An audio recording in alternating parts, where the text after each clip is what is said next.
Teacher Talk with Paul and Jay. We are working through that great book, The Odyssey, and we've done an introductory episode, which I hope you've watched.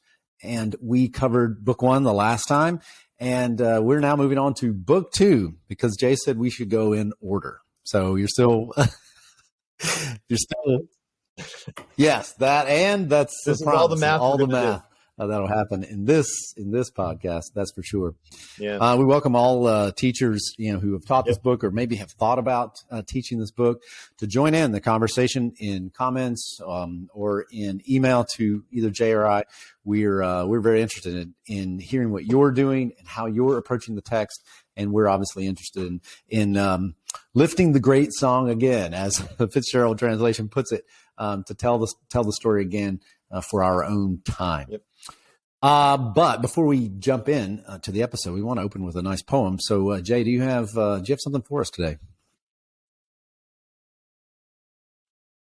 Yeah, this is actually a poem by a friend of mine. She teaches nearby at Salem State. Her name's January O'Neill, and she lives, I believe it's in Beverly, where my Mass, children were born. near where you used to live, Paul, not far. Yeah. So this is about watching her son play Little League. And I just thought a lot of book 2 is, I just trying to imagine what it's like, not only Penelope missing her husband, who she doesn't even know his status. He's MIA for 2 decades, but her watching her son clearly try to be a man and navigate a different kind of world. And all of us that are parents having had that experience is a really kind of unique human thing. And this poem reminded me of that. Yeah. So her son is biracial, and this is just her watching her son play Little League. And the name of the baseball field is Harry Ball, which is the guy's name from Beverly Field. It's not Harry Ball Field. It's Harry Ball Field. So just to clarify, but it's called The Rookie. And I would just suggest to folks to check out January O'Neill's book, Misery Islands. It's a really, really good collection. But anyway, The Rookie by January O'Neill. America, under the lights at Harry Ball Field. A fog rolls in as the flag crinkles and drapes around a metal pole. My son reaches into the sky to pull down a game ender, a bomb caught in his leather mitt. He gives the ball a flat squeeze and then tosses it in from the outfield, tugs his cap over a tussle of hair before joining the team. All high fives and handshakes as the major boys line up at home plate. They're learning how to be good sports. Their dugout cheers interrupted only by sunflower seed shells spat along the first base line. The coach prattles on about the importance of stealing bases and productive outs, while a teammate cracks a joke about my son's fro, then says, "But you're not really black." To which there's laughter, to which he smiles but says nothing, which says something about what goes unsaid, what starts with a harmless joke, routine as a can of corn. But this is Little League.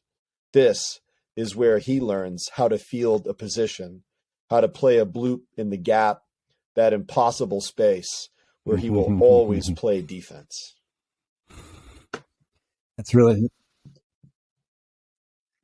So I love her. So folks looking for a contemporary poet to check out, both on YouTube and then Poet Academy, that site that has all the contemporary poets. January O'Neill, and the collection was Misery Islands. Worth checking out. Okay. That's my favorite. Yeah. Those islands right off the coast of Beverly, actually. I've been out there before. Yes, that's really good. Yep. And I was thinking it was easy to begin thinking of Telemachus as you were reading that poem. It wasn't too hard of a push, at all. I think the suitors who we're going to meet today and the height of their, not the height of their powers, but you get a sense of how powerful they are in book 2. They push Telemachus to play in defense. And he takes it on. He takes it on in this chapter to push back. But he's not real, like the line you read. You're not really black. He's not really a king's son. He's not really noble. He's not. Yeah. There's a nice parallel there. Exactly right. Very nice parallel. All right. That's good. Yeah. January O'Neill, and we are off and running. Book 2 in my translation. It's called A Hero's Son Awakens. I'm sticking with today the Robert Fitzgerald translation. And A Hero's Son Awaken is a nice book title. Jay, do you have a book or chapter title for chapter 2? Yeah, I think chapter 2. Hold on. Yes. Chapter 2 is A Dangerous Journey. All right. So when we left off, just plot-wise, so if we want to start with a plot summary of Book 2, when we left off, Telemachus had received some good advice, had been put on the trail of or put on the notion of a way to change his life, really, to take on an adventure, to stop suffering in the corner and just being a child, while the adults are ruining everything as they always do, and to do something about it. And he goes to bed with inspiration in his heart. So when Book 2 opens up, he jumps at it. So how does this thing open up, Jay? Yeah, I think the crux of Book 2 are the private little moments and discussions and plans of Book 1. In Book 2, they become public. So the plans become public, and then there's reactions to those plans. But there's a formal meeting that Telemachus calls to call out and denounce the suitors. It's probably important in thinking of the whole poem that the suitors have been formally called out. That's probably important to know. And then I think weirdly, and this may come up, that Telemachus doesn't just follow Athena's directions. She gives him pretty clear, she gives him like a 5-step program going forward. But he does a thing where he has this last trump card where he basically says to the suitors, okay, above and beyond everything else, your behavior is impious and it is against the will of the gods. It was curious to me reading it this time that that's an add-on. So maybe that could be something we talk about, that he's not following directions there. He's just almost like throwing everything he knows at them. But something else, and this is, we talked about this in one of my classes a couple of weeks ago when we were talking about Book 2.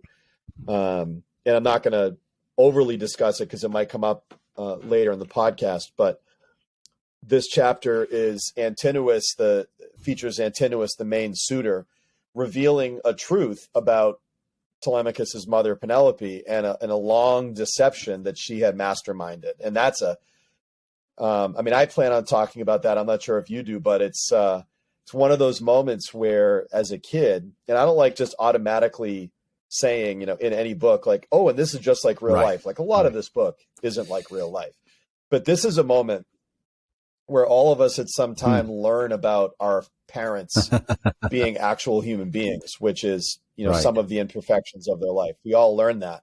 So here it's Antinous, who's clearly a villain. I mean, clearly a villain, who is saying a bunch of true things that are difficult for Telemachus to hear. I think that's a really important part of Book 2. I don't. What else do you think? Yes, I like that. So the chapter opens with a public record, as you say. Telemachus puts it out there. No more just plotting, with a stranger in the hall or in his own heart as he goes to bed. But he calls a meeting, and that was the first big move. So that's a big move. Action distinguishes a life. It always distinguishes our life and lives, and it distinguishes a plot. And so Telemachus takes action. He calls a meeting, first step. And everyone's wondering what's going on. There's been no meeting called since Odysseus left. And this is a meeting of all the townspeople. And I like the distinction here because later in the chapter, Mentor divides out the townspeople from the suitors. And he says, listen, townspeople, the suitors are at least risking their lives doing what they're doing. They're attacking Odysseus, essentially, taking his property, offending the gods. But you all are just standing by and letting it happen. This is even worse, he says. So he sort of drives this line home at them. So Telemachus opens the door for that. Then there's back and forth, and I like this back and forth because Telemachus is, my translation calls him, then clear-headed Telemachus replied. You know, and he replies to Antinous. He replies to Eurymachus. And he's even-handed, and he keeps his head. Back in chapter 1, when he first woke up to some degree at all, he belts out at the suitors, but then he starts crying. You know, he loses it. He's not able to back it. But this morning, when he calls the meeting, he's already different. And he's, as at the end of the chapter, there's a nice line at the end of the chapter, he's strong in magic, from the translation I have, is great. Right before he jumps on the boat with his friends to head out.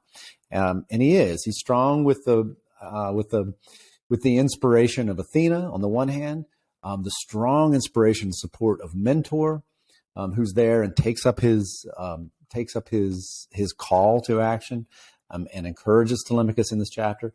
And then also Eurycleia. I think he's strong with the support of Eurycleia, who, when she hears that Telemachus plans to borrow a ship, to kit it out, to get 20 of his buddies to sail with him, to go seek information of his father, you know, to carry out this plan that he makes. She at first is shocked and is upset by it, but then she makes the point, essentially, to us, the reader.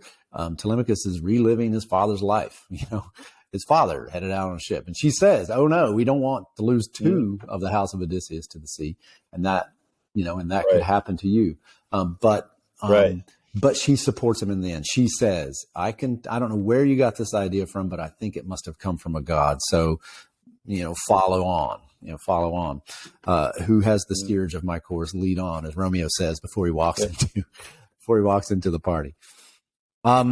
So yes, I think those basic things in the plot, and I think as a strong plot point is essentially the plan, the plan that Telemachus makes and lays out there. He says, this is like line 220. For me, he replies to Eurymachus, "I'm finished with appeals. I'm finished with arguments. The gods know and the Achaeans know what's going on here. But," and here's the plan, and this is the core, I think, of the chapter in terms of plot. "Give me a fast ship, a crew of 20 who will see me through a voyage out and back. I'll go to sandy Pylos, then to Sparta for news of father, since he sailed from Troy. Some traveler's tale, perhaps, a rumored fable issued from Zeus himself in the world. If he's alive and working his way back home, I'll hold back for another weary year.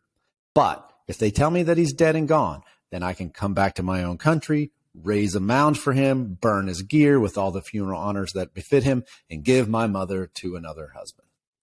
So either way, all this crap, we're done with it. We're done with it. This waiting, this abuse of my mother, this abuse of my inheritance, we're going to settle it one way or another. So it's a clear-cut plan. Make a plan. Take action.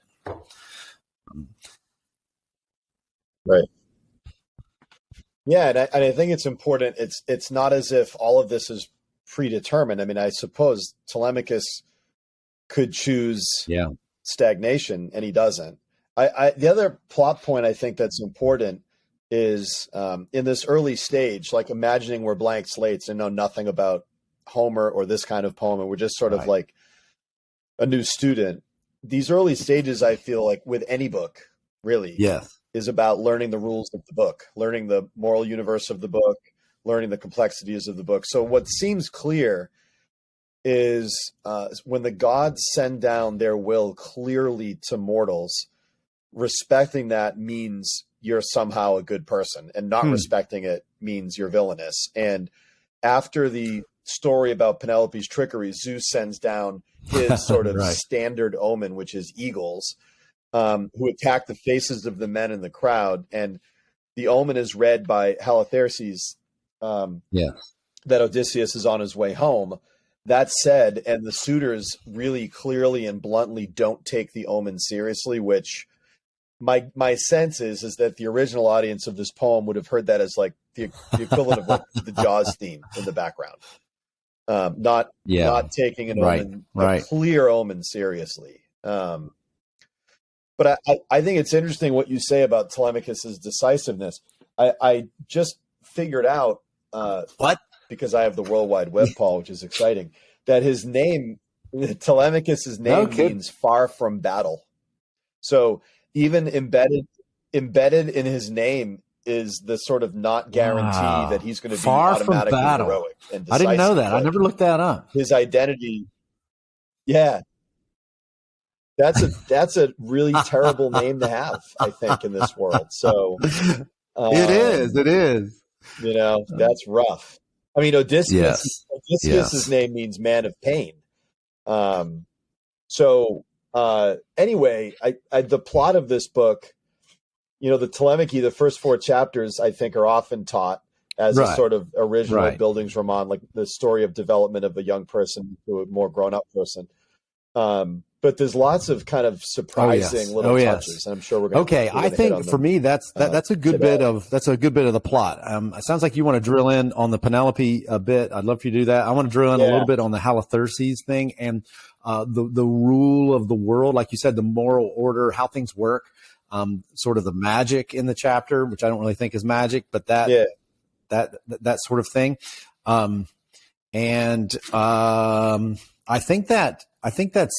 I think that's kind of it. I really like Mentor's role. I like Mentor's lines for Telemachus. So maybe we can say something about that. Yeah. But the chapter ends kind of abruptly with excitedly with Telemachus jumping on board ship and heading out with his friends. So he's on. An adventure begins or a journey begins. Whatever your title chapter had covers it. Okay. So do you want to drill in on something there? Yes, let's do that. Like our essential quotation. It was actually hard to pick. There was a few, but mine starts in the Emily Wilson translation on 270, and it's Athena's sort of 30-ish, 25-ish line speech. She's in the guise as mentor talking to Telemachus, and there's some really interesting things said.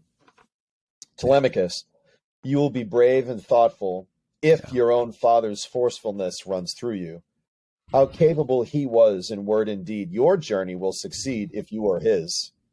If you're not his son by Penelope, I doubt you can achieve what you desire. And it is rare for sons to be like their fathers. Only a few are better, most are worse. But you will be no coward and no fool. You do possess your father's cunning mind. So there is hope. You will do all these things. Forget about those foolish suitors' plans. They have no brains and no morality. They do not know black doom will kill them all, and someday soon their death is near at hand. You will achieve the journey that you seek, since I will go with you, just like a father. I will equip a good swift ship for you. Now go back home to where those suitors are and get provisions. Pack them in containers, some wine in jars and grain, the strength of men, sturdy skins. And I'll go through town, calling for volunteers to come with us. There are a lot of ships in Ithaca, both new and old. I will select the best one. We will equip her quickly and sail fast far across the sea. And then it just says, so spoke the goddess, daughter of Zeus, and Telemachus obeyed. It isn't super clear that he knows. Right. We don't think he knows this is Athena now. But there's a few things that stand out to me. It feels almost Shakespearean, and it feels like Athena's almost thinking in real time, you know, that even though she's a goddess, she starts by saying, well, if you're like your father, maybe it'll work.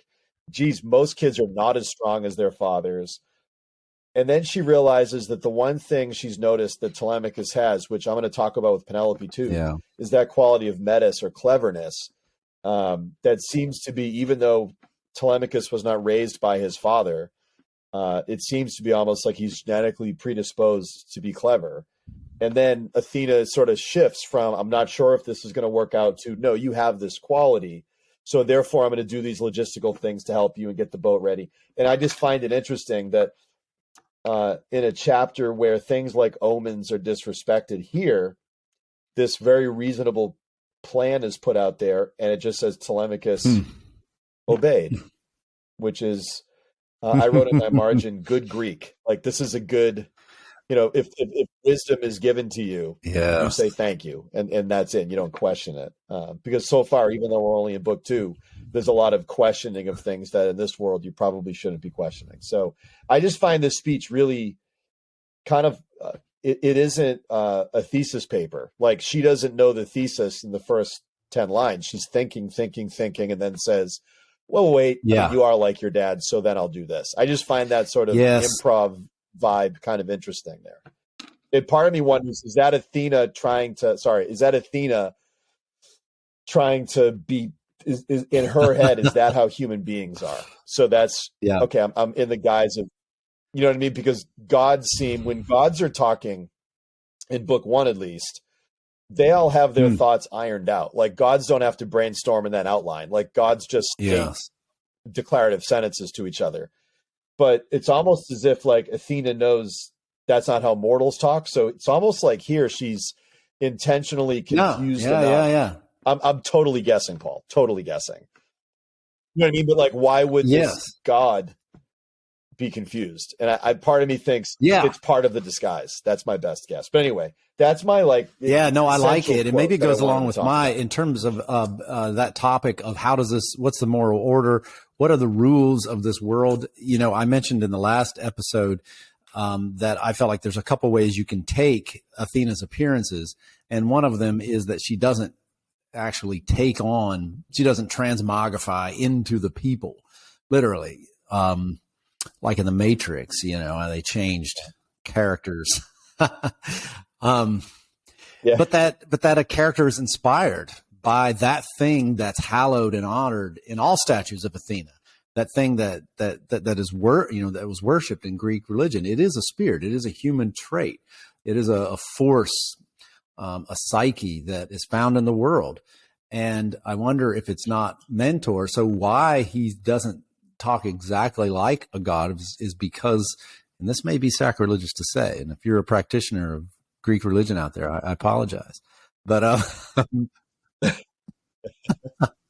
don't know if you have any viewers. There's a small sub community that's still out there. I was just going to come out and say it. Maybe this isn't actually Athena. Okay, so maybe it was Mentor under the inspiration of Athena. And so he sounds like a human because he is a human, but he's strong in magic, let's say, with Athena's spirit. And he says, and that may be, trying to figure, and it's a question I think students naturally have as they come to this. How does this work? What is, what are the rules of this world? So it's worth lingering over. But there's also, and this is true of, I think the best books, there's also a deeper layer too. There's a psychological thing that's going on here in which we're really trying to understand the world. And that Homer is literally, we're not just trying to understand Homer's world, but the world. Reality. Homer is teaching us or helping to guide us in some way into understanding the real world, the nature of things. And so that's a whole other facet. But this is a great quote. I have it underlined as well. The son is rare who measures up with his father, and 1 in 1,000 is a better man. Wow. Yeah. And then, but you will have the sap and wit and prudence, for you get that from Odysseus, to give you, and my translation is, to give you a fair chance of winning through. This is great. There's no, like you said, it's not written, it's not predestined, that he's going to win, that he's going to find his father, or that'll even make it back home. But you've got this Metis, as you say, and you might make it. This might not fail. So. Yeah, and the other thing I wanted to say is you have omens that are palpably, not only the fact of eagles, but their behavior, and the fact that a person who reads omens for a living says, oh, this is very clearly meaning this. So there's a group of people in book 2 who don't believe palpably obvious omens from Zeus. And here you have a boy, maybe 20, 19 years old, whatever, who's listening to a mortal, but even like a god talking in disguise through a mortal sinks into him and he obeys. So the chasm between the suitors and Telemachus in terms of their relationship to the gods and their universe is, it's made, I think this book is very there's not a lot of books that I find clear in the Odyssey. This is one of the clear ones. Like there's one of these that are good and one of these that are bad. And Telemachus somehow can be pious even when the piety is hard to discern. That is an insightful connection to make, I think. And we talked about the subtleties, the many-sidedness of the story, and there are, but that doesn't mean there isn't good and there isn't evil. That does exist. And we're looking at a portrayal here of evil in the suitors. But I like this comparison between, and this kind of brings me, maybe we can use it as a bridge to the essential scene, or the one I like that's so spectacular is that one with where Halitherses reads the bird sign. So Telemachus hears Athena in the form of mentor or mentor inspired by the spirit of Athena, and he can hear the wisdom in it. It's an ordinary, a guy whose name is literally mentor, a smart person in his life saying, you know what you ought to do, and he can hear the wisdom in it. By contrast, this is great. By contrast, back in like line 160 in the Fitzgerald translation. Now Zeus, who views the wide world, sent a sign, launching a pair of eagles from a mountain crest and gliding flight down the soft blowing wind, wingtip to wingtip, quivering, taut companions, tall, high above the assembly of many voices. They wheeled, and in havoc dropped on the heads of the crowd, a deathly omen, wielding their talons, tearing cheeks and throats, and then veered away on the right through the city. Astonished, gaping after the birds, the men felt their hearts flood, foreboding things to them. All right, a clear sign. And so this is wildly spectacular. It's not a mentor, giving direction, but birds coming down and ripping people's faces off, Right. I don't know if this actually happens in nature or not, but right. I've never heard of it. It would make Thanksgiving dinner interesting. That's for sure. And then, as you said, Halitherses, and I really like this. So this old man who's adept at reading bird signs, which was a real thing. I remember learning this in college. That bird signs were a way of reading, a way of reading omens, and they had many spectacular ways of doing this. In Greek practice, from sort of marking out a square in the sky and then waiting for birds to fly through it. And if they flew from the lower left-hand corner up to the upper right-hand, that meant one thing. If they sort of circled around in the upper left, that meant another thing. Or there was the whole cutting birds open and finding out what was in their organs, or finding a failed organ, or finding something in their stomach that was a sign. There are all these things.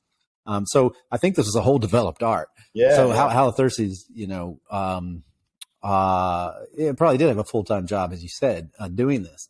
And he reads these signs clearly, and he knows it's bad news. He says Odysseus will not be absent from his family long. He'll be back. He's the eagle flying in. He's already near, carrying in him a bloody doom for all these men. That was the falling on them and ripping guys to pieces kind of thing. And sorrow for many more on our high sea mark, Ithaca. Let us think how to stop it. How can we keep this bad thing from happening? So that's interesting in terms of the will of the gods and predestination. Looks like humans can intervene and keep bad things from happening. Let the suitors drop their suit. They had better.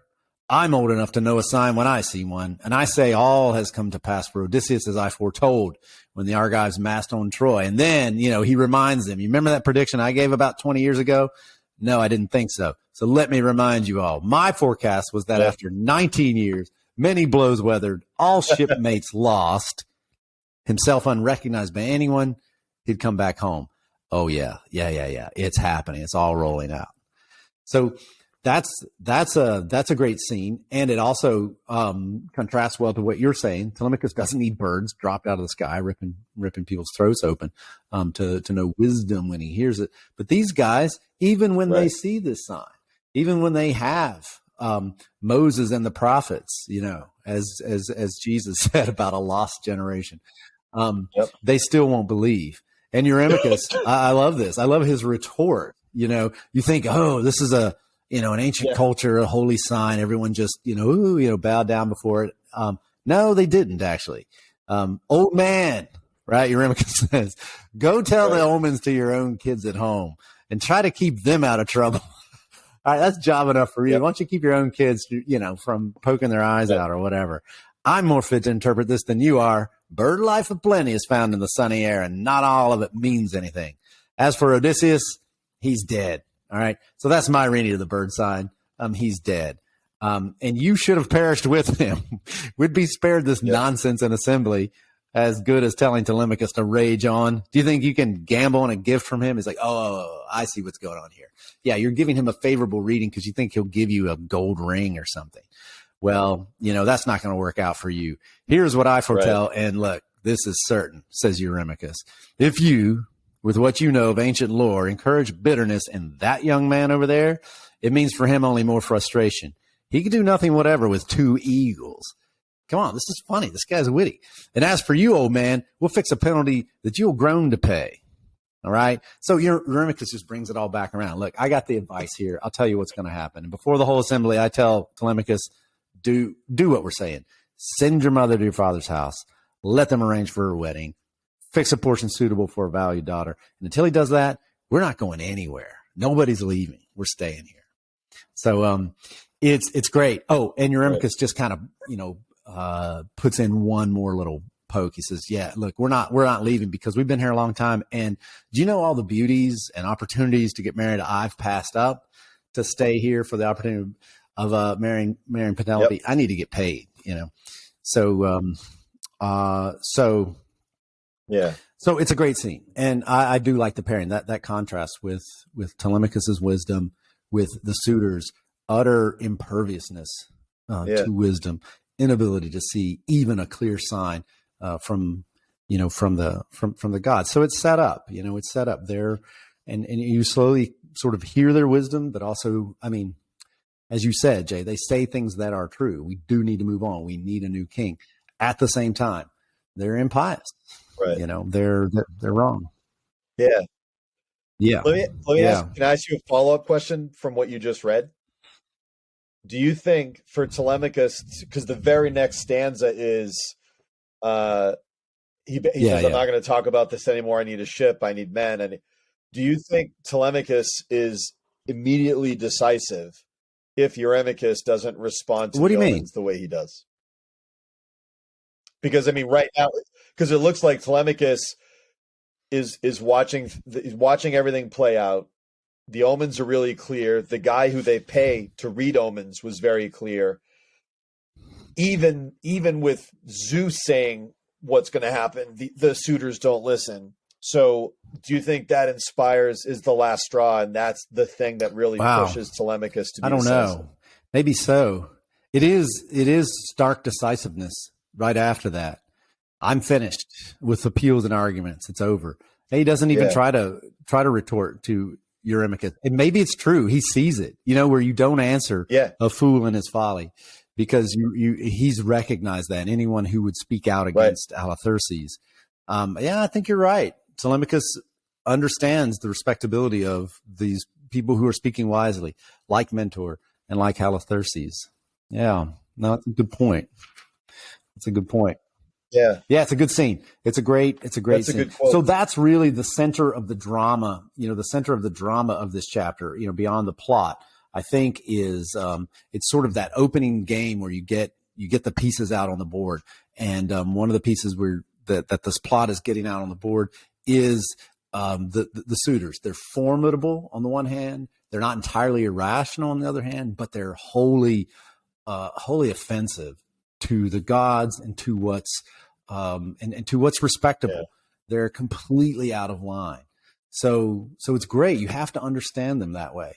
And I think it's good. We always forget it. You think about the bad movements or bad people of history, or you think about maybe people who get caught up in cults or something like that. And it's easy to just dismiss all those things. It's just crazy. Like, oh, it's just nuts. It's crazy. But it is, these things often are, but there are also other things too. They're also reasonable. They're also compelling, and these suitors have a compelling explanation, and it's not always easy to see wisdom. And so this reminds us of that. Right. Okay. So, what do you have? Jay, were you going to talk about Penelope's looming thing? That's a pretty famous scene. Yeah, I have so Paul and I always reflect on a moment in a text we think is essential, and then a moment that's sort of surprising. Mine is something Antinous says about Penelope. Antinous gives this long speech. In my translation, it starts around line 85, basically telling Telemachus, look, your mother's not the angel you think she is. She's not perfect. In fact, she crafted this lie for years and years, unweaving Laertes' funeral shroud and delaying a marriage and all that. So on my translation, it's about line 136. This is the head suitor, the most villainous character we've met so far, talking about Penelope, and he says, Athena blessed her, Penelope, with intelligence, great artistry and skill, a finer mind than anyone has ever had before. Even the braided girls of ancient Greece, Tyro, Alcmene, Garland, and Mycenae, none of them had Penelope's understanding. So I was just thinking of a few things. That first, Antinous doesn't make the obvious connection. And the obvious connection is Odysseus is known for his mind. Yeah. He says Penelope is known for her mind. The obvious thing to say next would be, this is why we fear this guy coming home, because as a team, they would be formidable as king and queen, and we would then be useless and doomed. So it's curious that he knows not to state that connection, because it would be a sort of verbal reminder of what he would be up against, I think. I was reviewing this really great book by Adam Nicholson, who's a historian kind of memoir guy. And he has a book called Why Homer Matters. You would really love this book, Paul. It's preaching to the choir for us, but there's a lot of nuggets in there that I found really interesting. And here's a couple that pertain to this passage. He refers to Penelope as the greatest woman in Homer. That's interesting. He says Penelope's mind is one of the most precious places in Homer. I like that quote. And here's something I didn't know, and it really makes me want to learn the language, but that the most common epithet, we have like gray-eyed Athena, and we have all these epithets, right? For Penelope is a word periphron, which means wise. So that's what she's referred to the most as. So not only does Antinous see this, Homer sees this. And I think for this poem to work, just to step back a little, for this poem to work, we know who Odysseus is going to be. We know he's going to be, probably along with Hamlet, one of the most intellectually dexterous characters in literature, right? But I think it's essential that the people around him are formidable too. And I also think the people that are trying to thwart his destiny are also formidable. So here we have, like, obviously his partner, right, who he hasn't seen in 20 years. And geez, even the guy who's the villain in Ithaca right now can't help but to state, she's trapped in a corner and she's still able to dodge us all for years, And it probably wasn't easy to admit. Like, I was thinking, how long has it taken for Antinous to share this news publicly? Right. Like, he knew it a while ago. Why not in real time? He waited for the perfect moment, and the perfect moment was, maybe talking to her kid when he was ready to hear it. But anyway, I just find, like, and this is why, again, stepping back a little bit, and you and I have talked about this. Odysseus is the main character of the book, but there are so many moments where other characters have power and influence and sway and surprising genius, and Penelope probably along with Odysseus, and it's asleep, throughout so much of the story. You could easily read her really foolishly and superficially early on. You get a few hints, but you might just think of her as she's just weeping and crying and just sort of lost and just not made for trouble, not able to take it until you get to the end of the book. And then you realize what you might have picked up on if you were reading closely, but might not have, is that she is a serious match for Odysseus.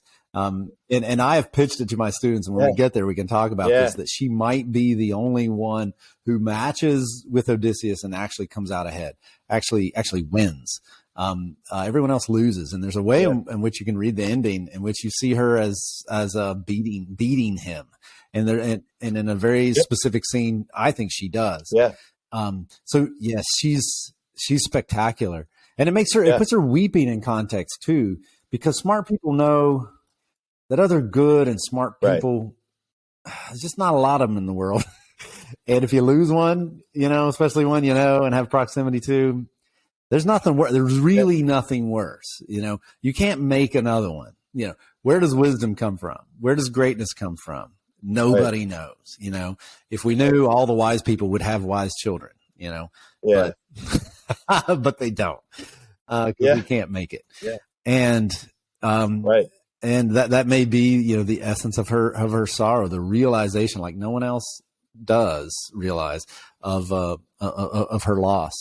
And it may be, as you pointed out in the last chapter, how Telemachus, trying out his newfound confidence, sort of rebukes his mother in front of everyone. And she marvels at it. Instead of striking back, which I think she has the capacity to do, if she wanted to punish him in some way, with a retort or whatever, she could have, but she doesn't.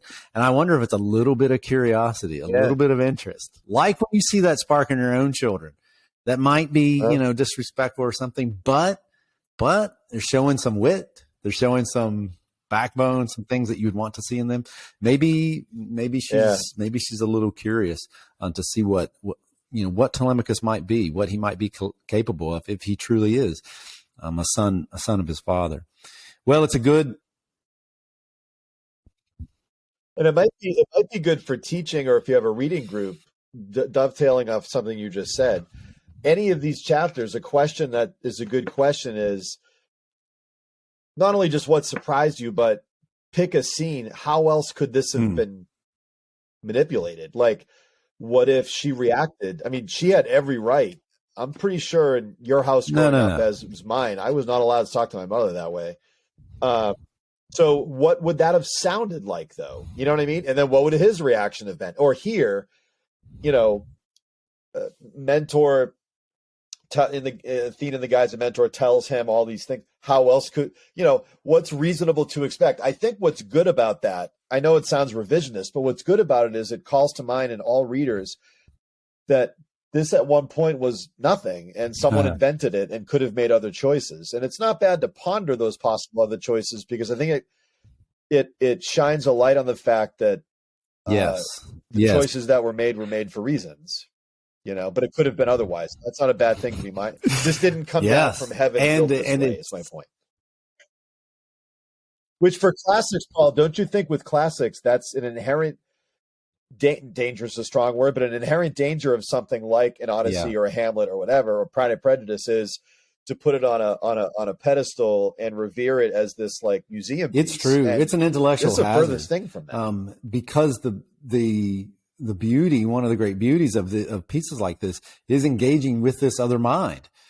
And I think that's what that other mind, authors like this, like Shakespeare and Homer and Jane Austen, want us to do, is to engage with them in their story, and not to treat them like some distant other, even though in some ways they are.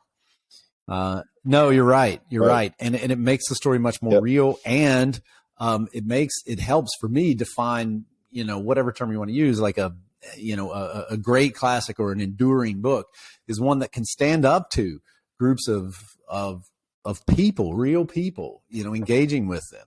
I always say that to my students in the class. I say, I don't want to put a book in front of you that's not worthy of all 15 or 20 of us turning our collective minds toward it.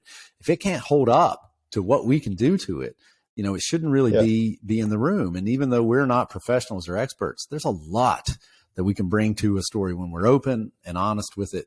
And we feel that like the author's being open and honest with us too. And so, it's a way of marking a distinguished text, is to sort of, role play with the choices that are made.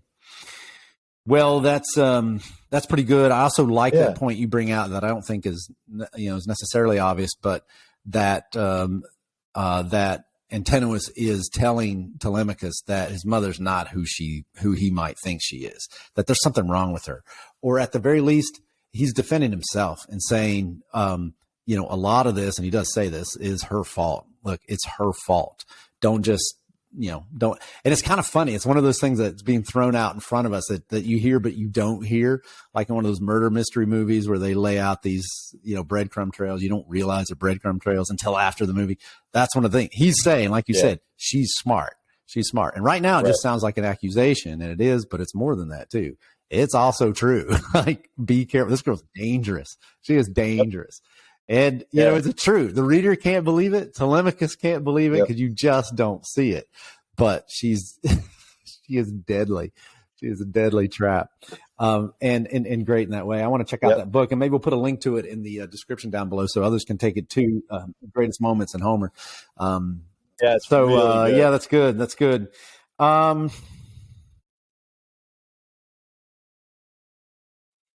Do you have a surprising moment? Wow, quote? I kind of got into that one, and so your quote, and I kind of forgot what I had in mind there. Okay. Yeah, well, we can go to just like questions I think I'm done. have. It's up to you. There are things that I think I'm done with that. Leaves us with. Yeah, yeah. We just had a good conversation. Do you mind if I just read the last few lines of book 2?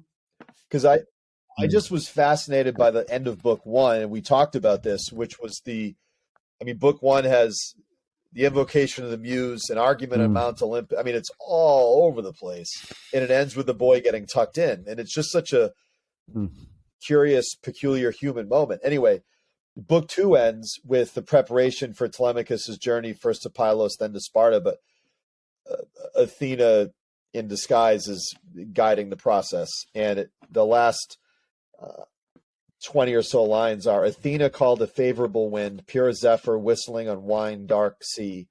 Telemachus commanded his companions to seize the rigging, so they did, and raise the pine wood mast inside the rounded block, and bound it down with forestays round about, and raised the bright white sails with leather ropes. Wind blew the middle sail. The purple wave was splashing loudly round the moving keel. The goddess rode the waves and smoothed the way. The quick black ship held steady. So they fastened the tackle down and filled their cups with wine. They poured libations to the deathless gods, especially to the bright-eyed child of Zeus, which is ironic since she's also there. All through the night till dawn, the ship sailed on. I wonder if that's the only instance in this poem where libations are poured for a god who's actually present at the pouring of the libations, like physically right there. But it shows that they're being, again, pious and behaving correctly. But it's not getting tucked in, but it zooms into this intimate, like, how do you get a boat onto the ocean? Like, it actually stops, and he says, no, this is how you would do this. Like, he takes the time to do that human thing, and then connected to the human intimate thing is this religious thing. And again, that sort of connectivity between human moments and religious moments is also part of the pulse. It sure is. We're seeing that over and over again. And I think that's it's just moving. I'm just moved by so much in the book. And I think it is this thing, and maybe back to, how does this world work? The connection between these the physical world of putting a ship on the boat and the religious world.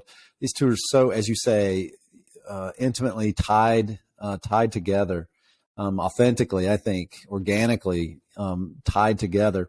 And one other good example of that is that this house, the gods are powerful, but notice, Athena doesn't just come down and kill all the suitors or run them off and say, and she doesn't go directly get Odysseus and just bring him back, whisk him across it. Why doesn't she just go grab him by the collar and, scurry him across the sea and drop him at the house? And then, why doesn't, she already have the suitors dead when he arrives? She could do that. So that's a question about how this world works. And it's a question that plagues all theology. It certainly plagues Christian theology of the interaction between God and man. How does? It's like, it's like the ancient Greek polytheistic version of the problem of evil, right? It's like, if these gods, I think it's a harder sell to say the Greek gods are all good. and because they're not, and then they're all powerful. Well, kind of, but they can also fight each other, so that's weird. Yes, so it is more yes. complicated than like a Judeo-Christian scheme. But they're wrestling, right? They're wrestling with the same kind of problem. No, I think absolutely kind of interplay. But they're wrestling with the problems, and I think it's very natural for students in a religion class or reading this to ask what you just asked. Mm-hmm. Why doesn't Athena or Zeus just go fix it? And I think that's a good open-ended thing. Now, the shorthand is because there'd be no poem, but that's not a satisfying answer. I'd be curious over the first several chapters if the poem gives us hints about why the gods wouldn't just control all moments of human life. I don't think it's so simple as drama goes away, or like I don't think it's that. I think there's other reasons for that, and one of them might be that the fates are actually more that's true, which just just pushes off the question a bit, because you ask, well, why is that the case? But I think it's also seen in, and also, to your point, I don't take it as just there wouldn't be any drama, because I'm taking this as more than just a story. I don't read it as just a story. I read it as a poet actually wrestling with these real questions and representing them. So I think they're real. I think the real problems beneath just dramatizing a story. And for me, one indication from this chapter and it is that question of why Athena doesn't just fix everything. It echoes out down through the relationships.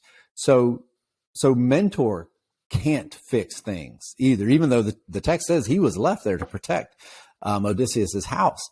He can't fix them on his own. Halitherses, the wise man, he can't fix them. Cunning Penelope can't fix them.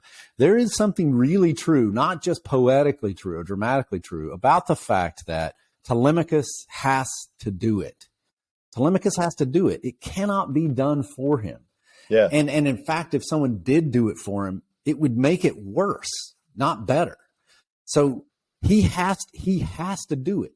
He has to stand up. When Athena comes and talks to him, he has to stand up. He has to call the meeting. He has to say it. He has to sail. He must act in this world, or it's not a real world. It's just a magic fairyland. Right. And this is a real world.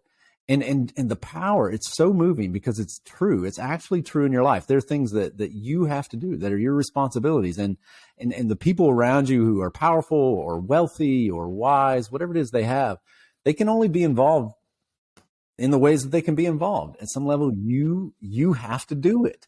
And they can't, they can't just do it over your head. And it's moving to see that, to see that played out. Yeah. And then also just a strong reminder of the power of influence in a young person's life, in a person's life to grow and act and lead and do. It's amazing and so essential. So that Telemachus, well, I was just going to say, that Telemachus has Mentor in his life. Oh, that he has the gods in his life. These are huge, and it makes all the difference. Yeah,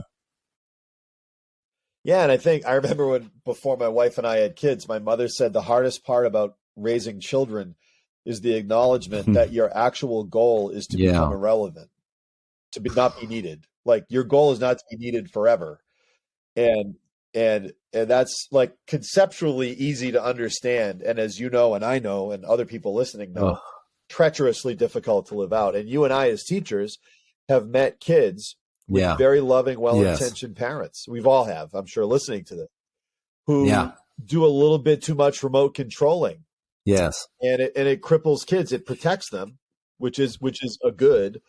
But the greater good of allowing kids to be in the world on their own, it's really hard though. Like, I'm not judging. It's just it's treacherous, difficult, and I don't think it's a coincidence that Telemachus can't fully grow up at his home address. Yes, he does. Like, he has to go somewhere. and then come back and not be the same thing when he when he comes back. Yeah. And there's a lesson there just on the pedagogical front too, as teachers. I felt this year, especially many of my students, and they've actually almost exactly said this. Like, when I've asked them to do something, they'll push back and say, well, you haven't told us how to do it.